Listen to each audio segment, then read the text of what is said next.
Hold on to your seats, folks, because you're about to dive into the most mind-blowing, heart-stopping at TV moment in recent history. Imagine this studio won a buzzing with tension. So thick you could cut it with butter knife. Savannah Guthrie, the queen of morning television, sits across from Meghan Markle, her usual warm smile swapped for a steely glare that screams of not playing games. This wasn't just an interview, it was a seismic clash that had millions glued to their screens, social media exploding like a volcano and Jaws dropping worldwide. Before we jump into this unforgettable showdown that redefined celebrity interviews, do me a favor, smash that subscribe button, drop a comment below with your take on interviews that go totally off script, and brace yourself. Trust me, you're not ready for what's coming.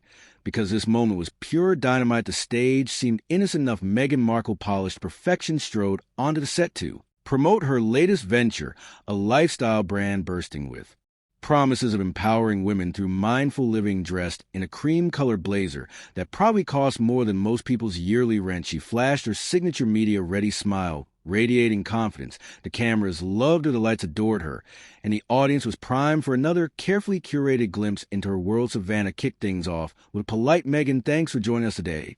But there was a chill in her tone, a subtle shift hinting at the storm brewing beneath her professional surface. You're here to talk about your new brand, but I think our viewers are curious about something else entirely. Meghan's smile wavered just for a split second, a tiny crack in her polished armor that only sharp viewers would catch. Of course, Savannah, she replied smoothly, her voice dripping with practiced charm.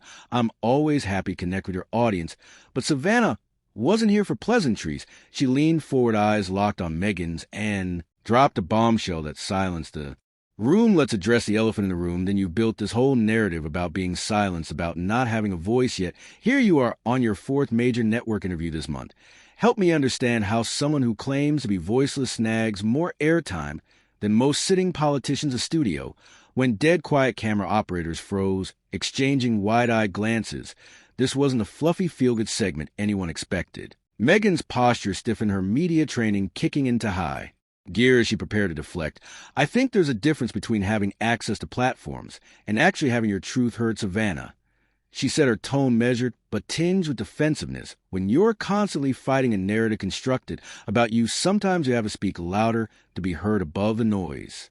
But Savannah wasn't letting her off easy. She came armed with facts and razor-sharp focus. "Your truth," she said, her voice calm but cutting. "That's an interesting phrase, because I've been looking at the timeline of events you've described in various interviews, and there seem to be some significant inconsistencies." The air grew heavier, tension palpable. "For instance, 3 months ago, you told another network you felt completely unprepared for royal life, that no one helped you understand the protocols. But we have footage from your engagement interview where you specifically mentioned the comprehensive briefings you received." Meghan's jaw tightened, a fleeting micro-expression. The cameras zoomed in on capturing every nuance of her discomfort. This wasn't how her media appearances were supposed to go. These were meant to be safe spaces, controlled environments where she could shape her narrative without pushback. "Context matters, Savannah," she replied, her voice steady but strained. "What I meant was that while there were briefings about protocol, there wasn't emotional support for what I was experiencing personally. The institutional aspects and the human aspects are completely different things." "Are they though?" Savannah pressed her tone unrelenting, "because you've made some pretty serious allegations about racism within the institution.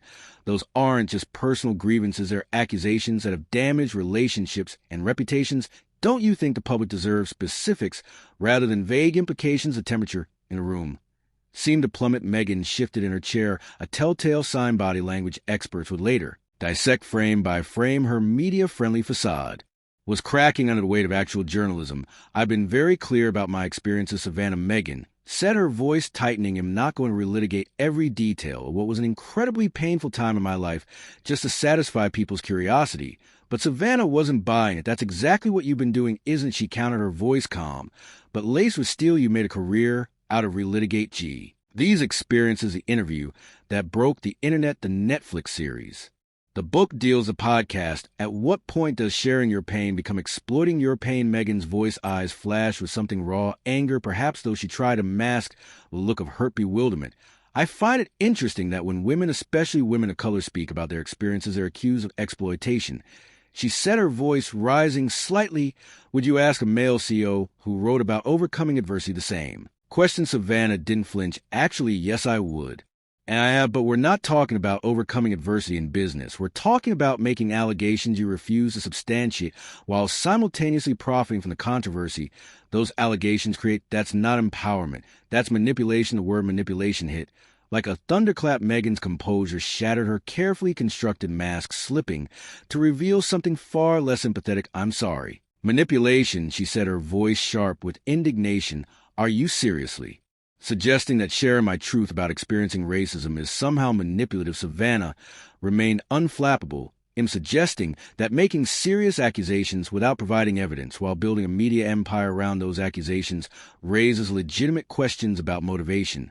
She replied, questions that any responsible journalist should ask. Meghan glanced around the studio, as if hoping for rescue, but the crew stayed focused, cameras trained on her every move. There was no escape, no cavalry coming to save this interview. She was alone, facing the kind of sustained questioning she had dodged for years. This is exactly the kind of treatment that drove me away from public life in the first place, she said, her voice taking on a familiar tone of wounded dignity. But Savannah wasn't swayed. Actually, you didn't retreat from public life, she said, her words slicing through the air. You strategically repositioned yourself to control your own narrative while maintaining all the benefits of celebrity without the accountability that comes with institutional responsibility. There's a difference. The accusation landed with surgical precision. Meghan opened her mouth to respond, but seemed to realize anything she said would only deepen the hole she was in. The silence stretched, uncomfortable and electric, as viewers worldwide watched the masterclasses in journalism unfold. But Meghan wasn't one to stay down for long. Years of media training and natural instinct kicked in, and she went on the offensive. You know what, Savannah? I came here thinking we were going to have a respectful conversation about my work, about empowering women, about comment, share, subscribe.